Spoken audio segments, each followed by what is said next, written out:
What's up guys? Oke guys, di video kali ini gue akan menceritakan seluruh alur cerita dari film Wolf Creek kedua. Film ini telah rilis pada tanggal 30 Agustus tahun 2013. Film ini adalah lanjutan dari film Wolf Creek yang pertama, di mana pembunuhnya masih berkeliaran. Bagi yang belum nonton Wolf Creek yang pertama, bisa dicari videonya pada channel ini. Di dalam film ini bercerita tentang pembunuh sadis bernama Mick Taylor yang suka mencari korban-korban baru. Apakah di Wolf Creek yang kedua Mick bisa ditaklukkan? Yuk kita masuk saja ke ceritanya guys. Get it when I get back.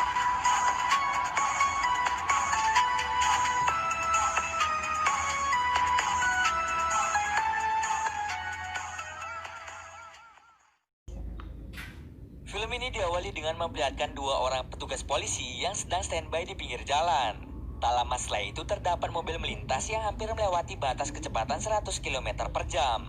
Walaupun mobil itu masih di bawah 100 km per jam, polisi itu tetap akan menilangnya. Mereka sengaja menilang pengemudi itu karena mereka sangat membutuhkan uang. Setelah berhasil memberhentikannya, pengemudi itu pun langsung turun dari mobil. Dia bernama Mick. Si petugas mengatakan bahwa Mick melewati batas kecepatan maksimal. Tanpa berlama-lama si polisi langsung menilangnya. Karena kesal polisi itu menilangnya, akhirnya Mick mengeluarkan senjata snipernya untuk menembak polisi itu dari kejauhan. Salah satu polisi yang mengemudi langsung tewas di tempat. Karena mobilnya tidak bisa dikendalikan, akhirnya mobilnya terjun ke sungai kering. Di sana, Mick langsung menghampirinya dan mematahkan kaki polisi tersebut. Tak berselang lama, Mick langsung memutuskan untuk membakar mereka untuk menghilangkan jejaknya.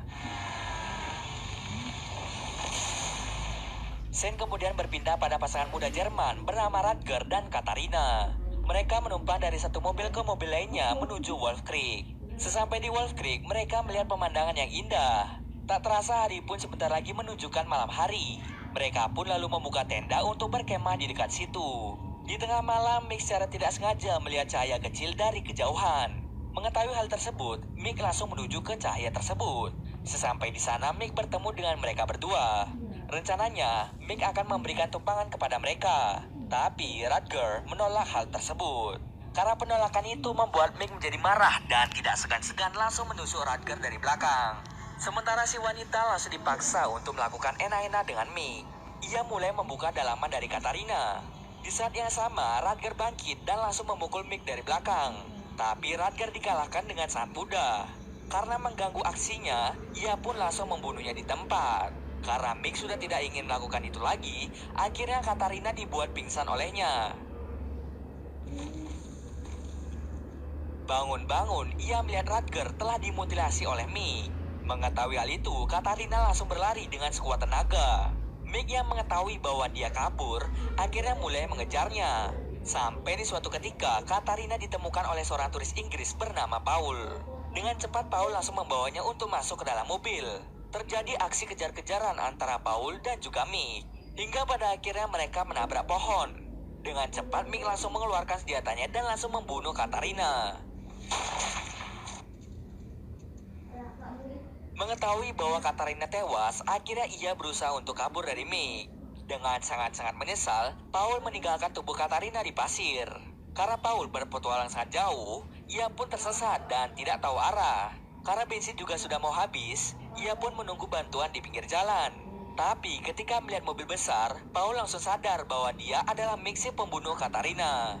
Mengetahui hal tersebut, Paul langsung masuk ke mobil dan pergi dari situ. Aksi kejar-kejaran terjadi lagi antara Paul dan juga Mick. Dengan memanfaatkan tanjakan, Paul berusaha untuk kabur. Tapi tiba-tiba ban mobilnya langsung pecah.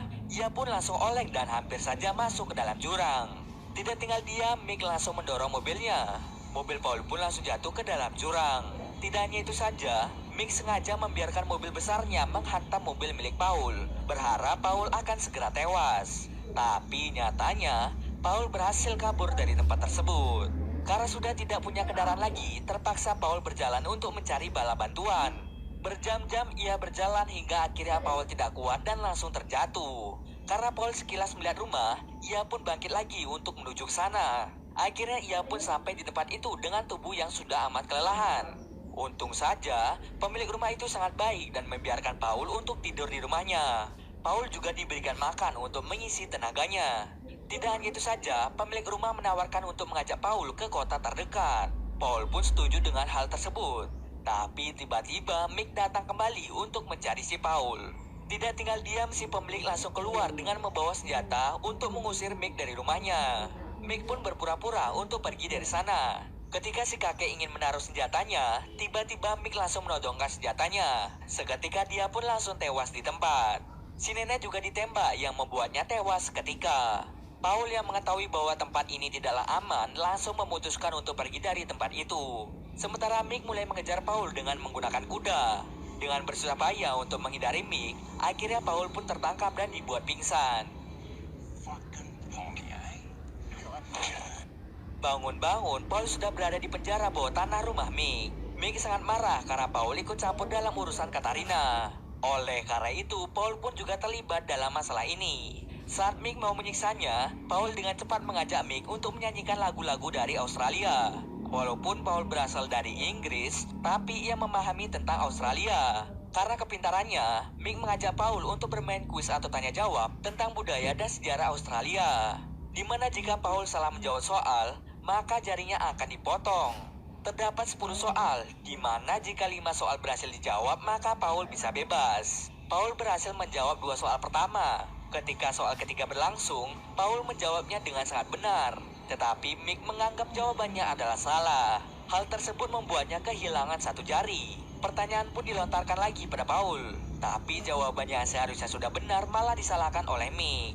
Paul pun meminta untuk memotong jari pada tangan yang satunya. Ia sengaja melakukan hal itu agar bisa mengambil palu yang berada di dekatnya. Ketika Mick ingin mengambil minuman ke belakang, Paul diam-diam menaruh palu di sampingnya. Ia pun disiksa oleh Mick setelah berkata bahwa Mick suka sesama jenis. Ia pun tidak segan-segan ingin membunuhnya. Tetapi dengan cepat Paul langsung memukul wajahnya menggunakan palu. Paul pun langsung melepaskan ikatan yang mengikat kakinya. Setelah berhasil, ia pun berusaha untuk kabur dari tempat tersebut.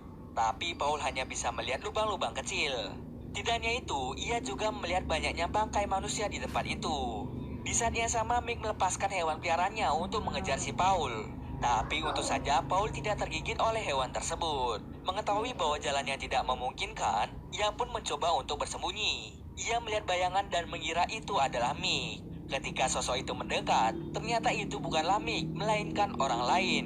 Mick dengan cepat langsung mencekiknya dan memukulinya hingga ia pingsan. Di saat dirinya tersadar, ia telah berada di kota dengan banyak luka di sekujur tubuhnya. Tak lama setelah itu, ia pun ditemukan oleh polisi. Di akhir cerita dijelaskan bahwa Paul mencoba menjelaskan tentang Mick kepada polisi. Tetapi polisi malah menahan Paul sebagai tersangka dalam berbagai pembunuhan yang belum terpecahkan di Wolf Creek. Selama penyelidikan, Paul mengalami gangguan mental dan dideportasi kembali ke Inggris. Scene akhir ditutup dengan Mick berjalan tanpa rasa bersalah. Dan cerita pun selesai.